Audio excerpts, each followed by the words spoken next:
Hi, I'm Bill, owner of BeyondFitnessOnline.com. If you haven't already, please don't forget to subscribe to this channel and you'll get all my updates every Friday. Now today what I'm going to talk to you about is a core exercise that helps incorporate all of your core strength and all of your limb strength, your arms and your legs, together so that you can get maximal strength from your body. This is also a really good calorie burner, so you're going to burn a lot of calories, a lot of energy, and help you to lose weight that way as well.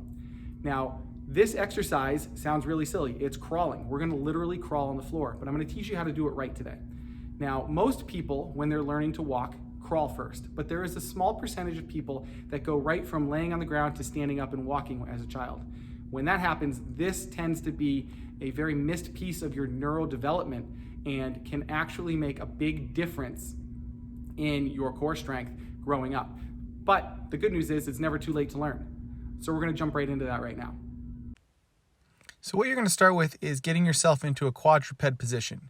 Your hips are right over your knees, your shoulders are right over your hands, and then you're going to just lift one arm or one leg off the ground just about an inch.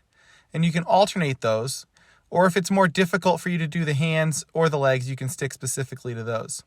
From there, you would start to progress that into alternating the opposite arm and the opposite leg. This begins that crawling pattern, as you can see here.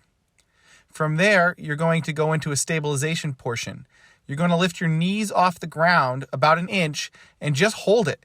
Hold this for as long as you can. That's going to build some strength. Once you've got that down, then you can go here to alternating your feet and hands again. And then again, progress the same way with doing opposite arm and opposite leg at the same time. Once you've got that down, you can start to get mobile and actually crawl right down the lane there. I hope that you find this helpful. Let me know how it went for you in the comments below. And if you need more information, check out my channel. You can subscribe. I post new stuff every week. And until next time, live healthy.